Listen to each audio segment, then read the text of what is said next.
সম্প্রতি কর্মকাণ্ড নিয়ে আগের বছর এক বছরও হয়নি আমরা রাস্তায় সবাই নেমেছি, যে সবাই উমেন সেফটি নিয়ে এত কথা বলি, বছর কিছু না কিছু সেই আবার একটা অনেকেই বলছেন যে আরজি করের যদি সঠিক বিচার হতো তাহলে হয়তো কসবাকাণ্ড হতো। তোমার প্রতিক্রিয়া কি এই কসবাকাণ্ডের? আমি আরজি করের যদি সঠিক বিচার হতো এই কাণ্ড হতো না আমি এইভাবে বলতে পারবো না। আমি এইভাবে বলতে পারি যে সেটা হাঁসখালি হোক, পার্ক স্ট্রিট হোক, তার সঙ্গে সঙ্গে সন্দেশখালি হোক, একের পর এক ঘটনাতে যখন পুলিশ, যাকে শাসক দল বা সরকার নিয়ন্ত্রণ করে, সেই পুলিশ যখন যে শিক্ষকদের চাকরি চুরি হয় তাদের পিটিয়ে রক্তাক্ত করে, যারা মুর্শিদাবাদে যখন হরগোবিন্দ দাস আর চন্দন দাসকে ফালা ফালা করে টুকরো করছে, কিছু লোক ওয়াক অফ আন্দোলনের নামে, পুলিশের গাড়ি জ্বলছে, ডিএম অফিস ভাঙচুর হচ্ছে কারুর একটা নির্দেশে, পুলিশ হাত গুটিয়ে বসে থাকে, যখন মানুষ পশ্চিমবঙ্গে ভালো নেই, অন্যায় হচ্ছে, চুরি হচ্ছে, এই প্রতিবাদ করে, তখন যারা প্রতিবাদী তাদেরকে পুলিশ মারধর করে বলে দেখতে পায় পশ্চিমবঙ্গের মানুষ, which is very unfortunate।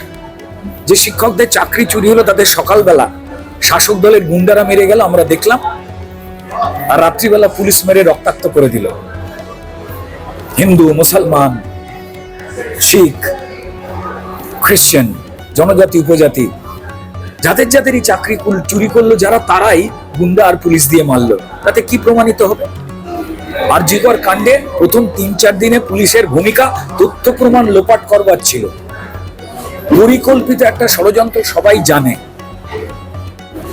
আমাদের রাজ্যের সম্মানীয় মুখ্যমন্ত্রী যা জাস্টিস দেওয়ার কথা, তিনি নিজেই রাস্তায় জাস্টিস চাই বলে হেঁটে প্রমাণ করলেন জাস্টিস দেওয়ার মানসিকতা তিনি হারিয়েছেন।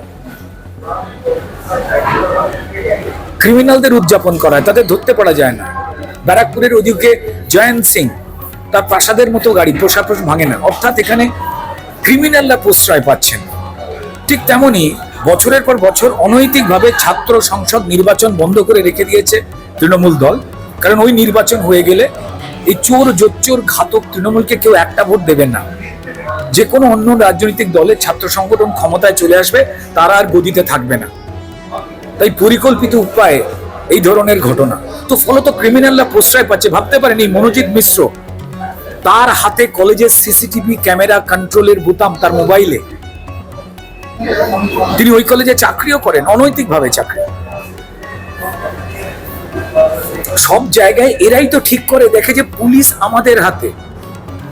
তৃণমূলের বিভিন্ন শাসক দলের যারা নেতা, তারা বলছেন আমরা চিনি না, আর মানুষ প্রত্যেকটা ছবি পেয়ে বলছে, ঘটনা জেনে বলছে আপনারা চেনেন। তৃণমূলের কিছু কিছু ভাঙা পাত্র, মুখপাত্র সেজে তারা বলে ফেলছেন, না তাও তো আমাদের রাজ্যে মার্ডার করে ফেলা হয়নি, মানে আর কত রক্ত চাই আপনাদের।